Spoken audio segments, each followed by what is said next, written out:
On to another myth. Why cardio sucks for fat loss. Okay, so I've already explained what cardio exercise is. Everybody's happy with that? Okay. Now I'm going to talk here about something called the fat burning zone, which is often misinterpreted.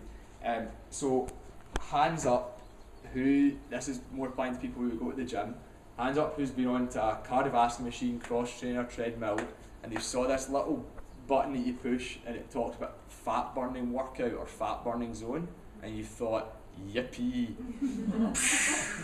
That's exactly what I want. Hands up who's done that. There's quite a few, okay. Keep your hand up, okay, so guys who've done it, okay. Keep your hand up if you've heard an instructor actually telling somebody to do this program, or you've been told by an instructor yourself to do this program, a fat burning program. Yeah, quite a few, okay. So basically, on the fat burning program, what happens is it actually encourages you to work at low intensity. Okay, so it encourages you to go slow, effectively. It's like, slow down, your heart rate's too high. Okay, and it's like, oh, this is great, I'm burning fat and I'm going really slow, this is dead easy. But it's being completely misinterpreted. Basically, yes, you are burning fat at a slow rate. You're burning fat as you sit here right now. That's your main fuel source. Okay. Yes, so there you go. It encourages people to work at a slow, continuous pace. It burns a high percentage of fat calories, but a very small number of total calories overall. Okay, and I'm going to explain that a bit further. Now, also what happens is your efficiency improves because you're just doing this kind of one pace workout.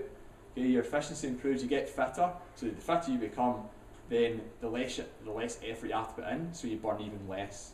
Okay? And this means ultimately you get a very poor return for the time you actually put in to your workout. Alright?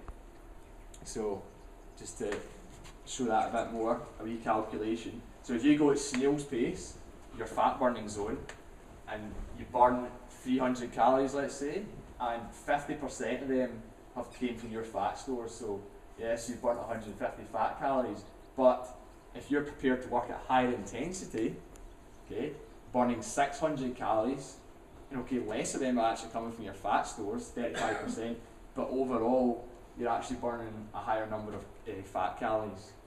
Plus, working at higher intensity creates this afterburn effect. Okay, similar to the resistance training. Okay, although the resistance training one's a bit superior.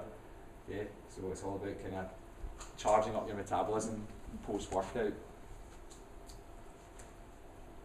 Okay, another myth. Alright, that's like a good. So crunches for abs myth. Who has used one of these machines before, one of these machines, or has done that exercise? Everybody in here pretty much. Okay, including myself. I once, when I was 18 or 19, I was in the gym at uni. I can remember doing 1,000 crunches in these things and that thing, right? I got to 500 and I was like, I can feel that burn a wee bit. I thought I'll just keep going, and I went to 1,000 and I didn't feel any different. I thought it's okay, I've done 1,000, that's got to be better than 500. It'd take me 20 minutes, but I've done my 1,000 crunches, so it's bound to work. Okay. But that was 8 years ago. So I'm just going to show you a quick photo. Okay, so this is me. Okay, so I'm just sticking that up just to say I've not done any crunches in 8 years. Okay. I'm just not going to leave that up any longer. Alright. So why are crunches pointless? You don't, by doing crunches or any, by exercising a certain muscle, okay, it does not mean that you're burning fat from that area. Okay, so by doing stomach crunches, it doesn't mean you're burning fat from your stomach. You're building muscle in your stomach. Okay. So this is called something called spot reduction. Okay, you cannot spot reduce fat from a certain area of your body through exercise in that area. Okay, your body will drop fat, molecule by molecule, cell by cell, from all over your body. Okay, you can't control that. All right.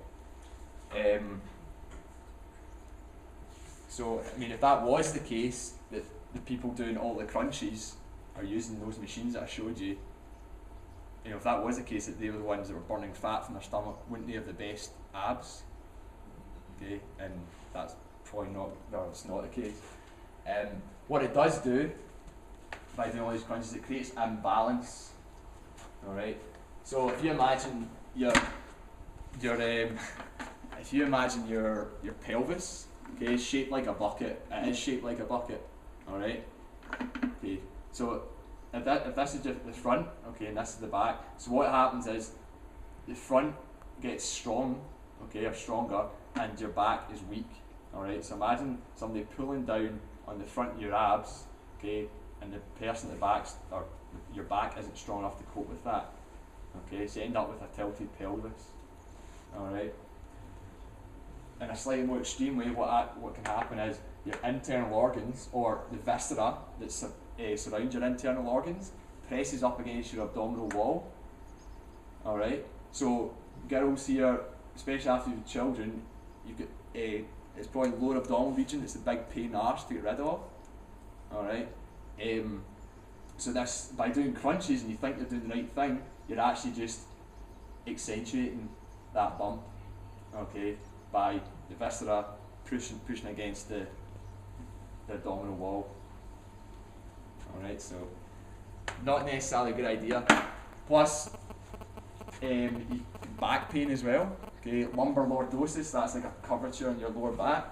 Okay, so you end up, because you've done all these ab crunches and you keep doing them, it doesn't get flatter, it actually just pulls everything forward. Okay, so you end up with this curve in your lower back and everything's pulling forward from the front. And you also, this applies to sit-ups as well a wee bit. You end up with tight hip flexors in here and lazy bum cheeks. Okay. Alright, because when we're doing exercise, we actually want our bum cheeks to be working